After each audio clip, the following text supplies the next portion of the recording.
Assalamualaikum dan salam Ramadan. Buletin UKAS edisi petang 6 Mei 2020, anda bersama saya Nur Azira Abdul Kadir.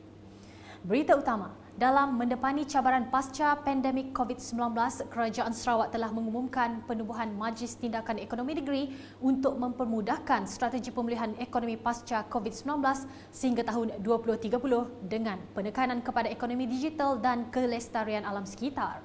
Ketua Menteri Datuk Patinggi Dr. Abang Haji Abdul Rahman Zohari Tun Datuk Abang Haji Openg dalam sidang media khasnya di Kuching pada Rabu berkata, Majlis Tindakan Ekonomi Negeri itu akan mengkaji perincian sambilan sektor ekonomi, sosial dan tadbir urus di negeri ini.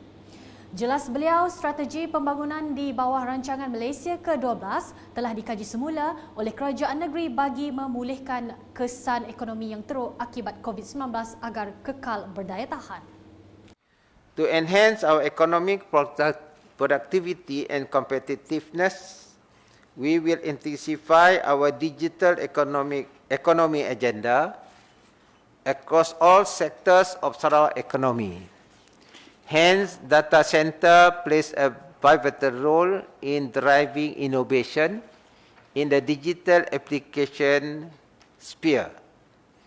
Sustainable environment will feature prominently in our future development plan. We will ensure that Sarawak achieve a clean, healthy and resilient environment for the current and future generation. Datuk Patinggi Abang Jo menambah, dalam dua prinsip utama itu iaitu ekonomi digital dan kelestarian alam sekitar, terdapat 10 cadangan utama digariskan kerajaan negeri seperti yang tertera.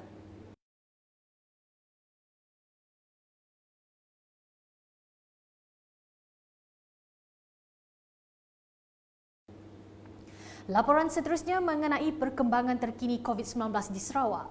Timbalan Ketua Menteri Sarawak Datuk Ahmad Douglas Ugambas berkata, negeri ini mencatatkan sebanyak 11 lagi kes positif COVID-19 dengan kesemua kes dilaporkan di Kuching dan Semerahan pada Rabu. Daripada 11 kes tersebut, 7 kes adalah di daerah Kuching, 2 kes masing-masing di daerah Semerahan dan Tebeduk. Manakala 37 daerah lain tidak ada kes dilaporkan.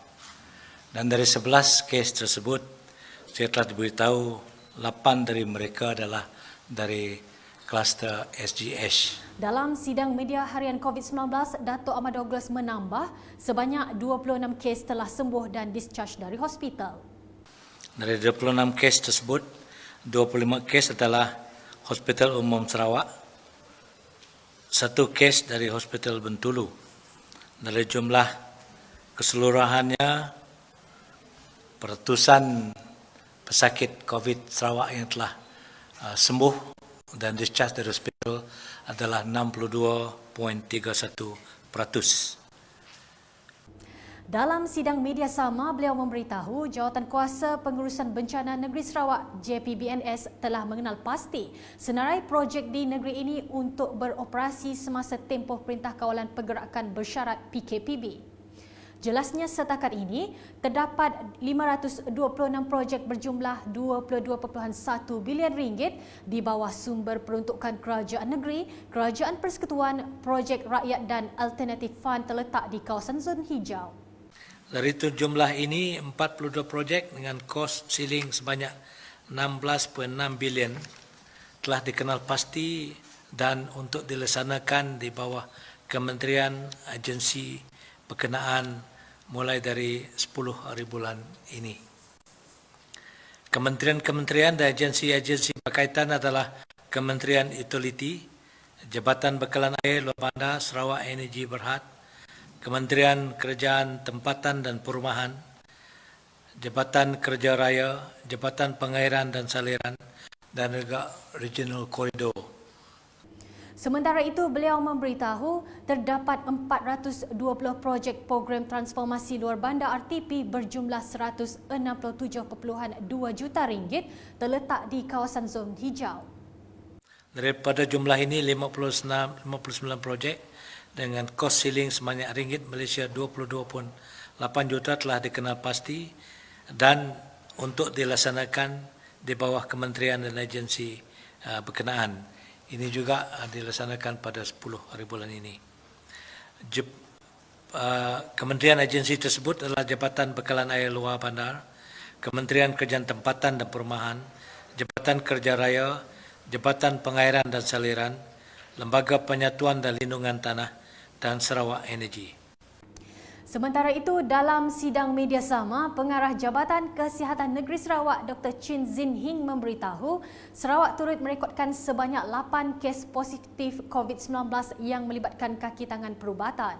Menurutnya, 7 daripadanya kes itu adalah kaki tangan Hospital Umum Sarawak, manakala 1 lagi kes dari Pejabat Kesihatan Bahagian Semerahan selain kesemua kontak kepada pesakit juga telah dikesan. Now we have 8 healthcare workers who has been detected to be positive. Okay, in fact, out of these 8, one is from Pejabat Kesihatan Bahagian Semerahan, whereas the other 7 are all from Sarawak General Hospitals. This is as a result of we carry out mass screening for all the clinical staff in Sarawak General Hospital in order for us to detect all the cases, because from our findings, a lot of these cases in Sarawak General Hospital are asymptomatic. So we need to do this mass screening so that we can pick up all the cases for us, effort to cut down the transmission. Hopefully with this, we have almost covered all of them already. Hopefully with this, we can cut down any cases there. I mean, all this will keep, those positive will be treated, all the contact will be traced and all those things. Beralih kepada laporan penggunaan sistem binaan berindustri IBS sepanjang tempoh PKP ini. Menteri Kanan Kerja Raya Datuk Seri Fadilah Yusof berkata, penggunaan teknologi IBS dapat mengurangkan penggunaan tenaga kerja dan mengurangkan kebergantungan kepada pekerja asing. Saya kira untuk mengurangkan kebergantungan kepada pekerja asing ini ialah untuk kita menggunakan pendekatan baru, iaitu teknologi. Sebab itu kita galakkan industri binaan menggunakan IBS. Sebab IBS dia tidak memerlukan pekerja-pekerja yang ramai. Dan dengan itu kebergantungan kepada pekerja asing ini dapat kita kurangkan. Sebab IBS memerlukan pekerja mahir yang mana kita latihkan masyarakat rakyat tempatan kita ini dalam bidang ini. Jadi ini salah satu pendekatan kita.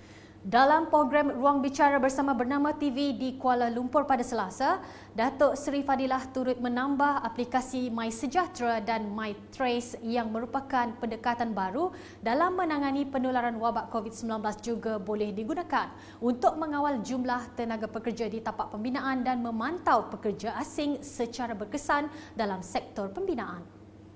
Sebelum mengakhiri buletin UKAS, saksikan video telatah Bomba Nita Zon 6 Miri sempena sambutan Hari Anggota Bomba Sedunia 2020.